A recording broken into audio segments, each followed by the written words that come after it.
प्यारे दर्शकों नमस्कार। आइए नजर डालते हैं हमारे प्यारे राज्य हरियाणा की तमाम बड़ी खबरों पर। वीडियो शुरू करने से पहले कमेंट बॉक्स में जय हिंद लिखकर हमें सपोर्ट करें। तो चलिए शुरू करते हैं।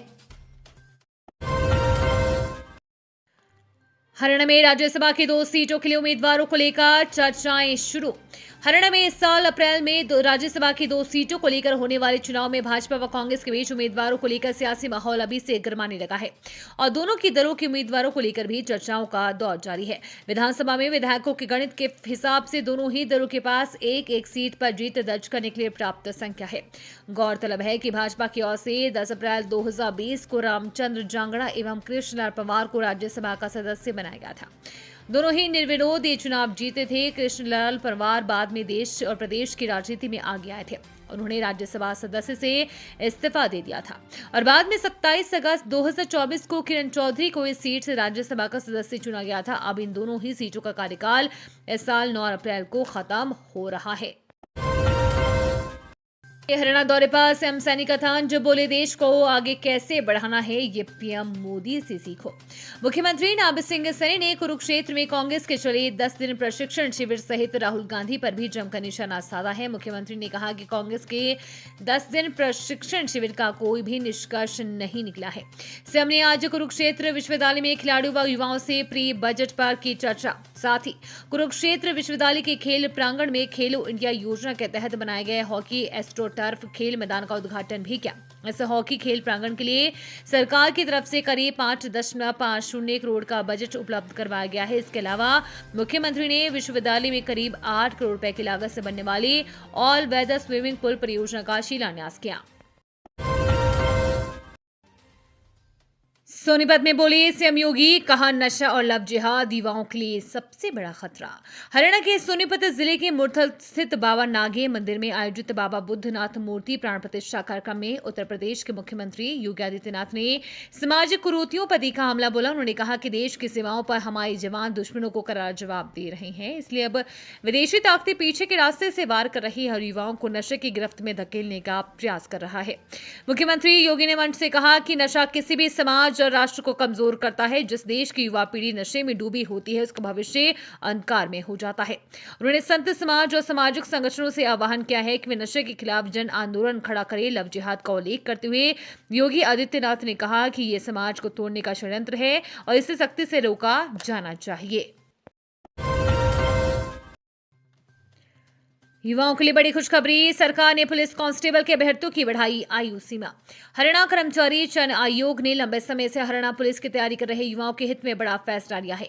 सीईटी 2025 के अंतर्गत पुलिस कांस्टेबल भर्ती को लेकर अभ्यर्थियों की लंबे समय से चली आ रही आयु छूट की मांग को लेकर सरकार ने स्वीकार कर लिया है। सरकार के निर्देश पर आयोग को पुलिस कांस्टेबल भर्ती में 3 वर्ष की आयु छूट प्रदान करने के आदेश जारी किए गए हैं, जिस पर आयोग द्वारा कार्रवाई की जा रही है। ये जानकारी एचएसएससी के चेयरमैन हिम्मत सिंह ने अपने सोशल मीडिया अकाउंट पर दी। यह निर्णय उन अभ्यर्थियों के हित में लिया गया है जिनके लिए वर्ष 2022 के बाद विभिन्न कारणों से सीईटी परीक्षा आयोजित नहीं हो सकी थी। हर घर योग, हर घर संस्कार से ही बनेगा विकसित भारत। 247 विधानसभा अध्यक्ष अरविंद कल्याण।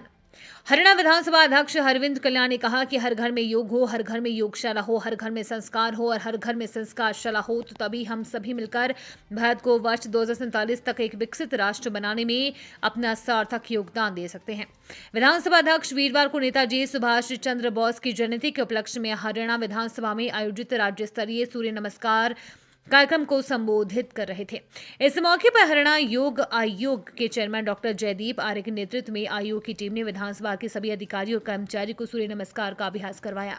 इस दौरान खिलाड़ियों द्वारा योगासनों का प्रदर्शन भी किया। मीडिया अधिकारी दिनेश कुमार ने कार्यक्रम का संचालन करने के साथ साथ योग का प्रदर्शन किया। विधानसभा अध्यक्ष अरविंद कल्याण ने कहा कि योग केवल शारीरिक व्यायाम नहीं बल्कि जीवन जीने की एक समग्र पद्धति है, जो शरीर को स्वस्थ, मन को शांत और आत्मा को सशक्त बनाती है। यहां बना देश का पहला कुत्तों का शमशान घाट। इस तरीके से होगा अंतिम संस्कार, मॉर्चरी वैन की भी सुविधा। फरीदाबाद में देश का पहला कुत्तों का शमशान घाट तैयार किया गया है। इस शहर की स्वच्छता को मजबूती देने के साथ लावारिस और पालतू कुत्तों के प्रति मानवीय जिम्मेदारी का भी उदाहरण बनेगा। बूढ़ेना गांव में ये शमशान घाट तैयार हो चुका है। यहाँ उपलों से कुत्तों का अंतिम संस्कार होगा। ये शमशान घाट पूर्व IAS और सेवानिवृत्त मुख्य सचिव सुनील गुलाटी के सहयोग से तैयार किया गया है। नगर निगम के साथ इसका संचालन किया जाएगा। सड़क किनारे खाली प्लॉट, कूड़े के ढेर पर पड़े कुत्तों के शव दुर्गंध फैलाने के साथ बीमारी व संक्रमण का खतरा बढ़ाते थे।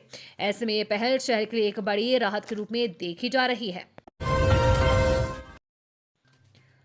हरियाणा के 6 जिलों में बारिश ओलावृष्टि की चेतावनी, जाने आगे मौसम पूर्वानुमान।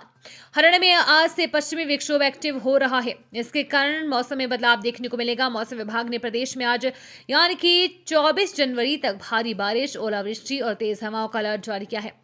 मौसम विभाग ने अंबाला, पंचकुला, यमुनानगर, कुरुक्षेत्र, कैथल और सिरसा जिलों के लिए येलो अलर्ट जारी किया है। बारिश और ठंडी हवाओं के चलने से दिन के तापमान में गिरावट आएगी। राज्य में औसत अधिकतम तापमान में बीते कल की तुलना में 2.2 डिग्री सेल्सियस की वृद्धि दर्ज की गई है। वर्तमान तापमान सामान्य से 3.6 डिग्री सेल्सियस से अधिक बना हुआ है। पूरे प्रदेश में पलवल सबसे गर्म स्थान रहा। वहीं रात के तापमान में 1 डिग्री सेल्सियस की गिरावट आई है, जो अब सामान्य के करीब है। राज्य में सबसे कम तापमान सोनीपत में 4 डिग्री सेल्सियस रिकॉर्ड किया गया है। हिसार में भी कड़ाके की ठंड रही। ये थी आज की फटाफट खबरें। हम मिलेंगे अगले बुलेटिन में। तब तक के लिए धन्यवाद और जय हिंद।